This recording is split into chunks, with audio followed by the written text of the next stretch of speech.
Hey everyone, my name is Tristan, and this week I am turning 30. This week I am celebrating my 30th birthday. It's a bit of a cliche thing to do, is to make a YouTube video for a milestone like this. But I kind of want to just get on here and reflect a little bit on where I'm at in life, even just as a creative, the good things, the hard things, but really wanted to open this up and start thinking about the word celebration. This word that I've kind of been thinking about often.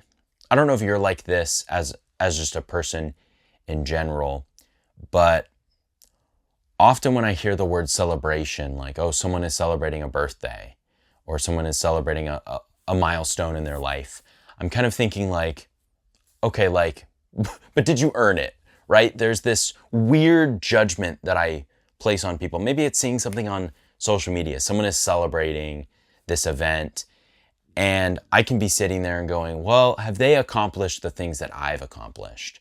Or, it's just this weird judgment of you're like placing yourself over someone else because you feel like your accomplishments are greater, or you feel like your creative gifts are greater. Maybe you're looking, for me, if I'm looking at a filmmaker and they created a project, my initial reaction might be like, whoa, that's really cool.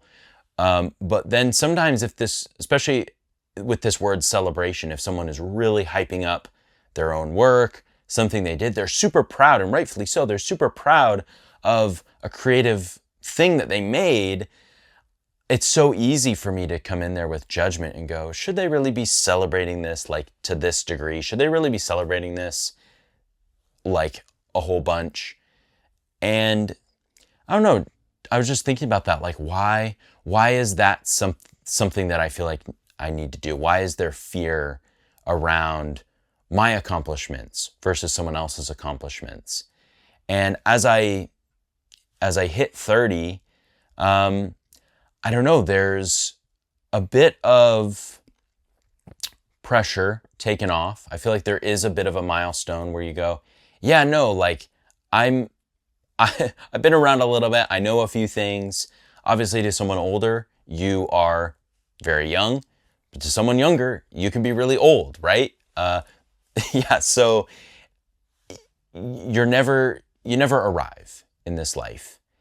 And one of the great things that we can do, because we're never going to arrive, is to celebrate, is to be present with where we're at, is to be acknowledging the good and the bad of the season that we're in, the good and the bad of the past choices and decisions we've made, the good and the bad of the things that have happened to us, right? The things that happen that are out of our control. But mostly we should be thinking about the things that are in our control, that we've, reflecting on those things. Okay, what's happened in my life, and how can are there things I want to change? Are there things I want to continue doing? As creatives, I think often we're looking at the next thing. How do I get better? How do I improve? When there's also, I think, should be a lot of reflection on here's where I have been, and I want to continue doing this, right? If there's a creative thing that you love doing, whatever it is, maybe it's something you get paid to do, or it's just a hobby that you have, or you only get to do it from time to time, just reflect on that and say, man, this is something I want to continue doing. I want to make the time and effort to have this be part of my life, for this to continue to be part of my life. So I'm thinking about my 30s. I'm thinking about, even the aspects of my life that are, contributing to my ability to make videos like this, the free time that I'm able to carve out. But also acknowledging that the sacrifices. Are there things that I'm not doing or not able to do, or just too lazy or haven't taken the time to figure out how I could make up time to do other creative work, or really anything. I don't know. There is a bit of slowing down, I think. I think everyone is different. Maybe for you where you're at, or you hit 30 and you were like, yeah, no, like I'm 30 and now I need to get my life in order. Like maybe there's a little bit of that mentality. I know for me, I've really enjoyed my 20s. I feel like I've gotten to do a lot in my 20s.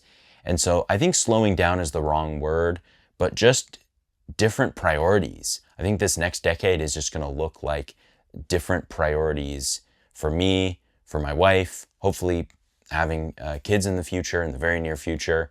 And yeah, just living into the gifts and creativity that God has given me, and also leaning into the skills that I've developed over this last, decade or so. And yeah, just kind of walking that out. I don't necessarily sense a lot of major shifts. Maybe for you, you're looking at a big shift in your life, a big change. You need to change jobs. You need to move. There's something big that needs to happen. I would encourage you, especially as a creative, I'd encourage you to, think big, dream big about your life, dream big about your situation and scenario. Sometimes we get stuck in the practical, or we get stuck in the day-to-day, and we forget to think long-term. We forget to be looking at our dreams, right? You might have thought of a dream, or you had a dream since you were a little kid, or whatever it is. We forget to look at those. We forget to pull those out. Here's this dream that I have. Name that dream. Maybe it's through journaling. Maybe it's through prayer. Maybe it's through just walking in nature, and you're thinking about yourself and your own future. I like that analogy of just, hey, I have this dream. Let me pull this out, dust it off, and look at it. For me, in the recent, I guess in the last year, it's been journaling. It's been this discovery of being able to write down how I'm feeling, what I'm thinking, what I'm going through, things I'm frustrated about, things I'm joyful in, and looking at those. And I think there could be a pretty cool process of saying, man, here's this dream that I have, or here's this vision I have for the next 10 years. And let me make sure that I'm looking at it. Maybe you have a dream and you want to represent that creatively so that you don't forget it. Maybe take your creative skills, your creative abilities, and put your dream into a visual expression. Put your dream into some sort of a creative expression that only you can create. Maybe that's just something for you. Maybe that's just something for you to have. Maybe this video had like really no outline or anything. I just kind of wanted to share and talk. But yeah, I think for me, the takeaway for the video for myself is say, wow, okay, what is the next 10 years going to look like? What is that dream? And then going and creating something out of it, making some sort of visual expression out of that. I don't know, maybe a short film would be cool. I'm not saying I'm going to do anything, but if you see something on here that's like that, like a creative short film, then I guess you'll know that I did something with it. But yeah, I love having a birthday at this time of year in October. The seasons are changing. It like feels a certain way. It feels kind of cinematic. The leaves are falling. It's your birthday. I don't know. It's a cool season. So I hope that encourages you with whatever season you're at, whatever age, whatever milestones you're looking at. Take that dream, rediscover it, reimagine it in a creative way, and then don't forget to celebrate. Celebrate where you're at. Celebrate who you are, the accomplishments that you have had. Do that unashamedly. Post on social media. Don't post on social media. Just celebrate and appreciate where you're at. Appreciate all that God has given you. And I hope that this video encourages you wherever you are at.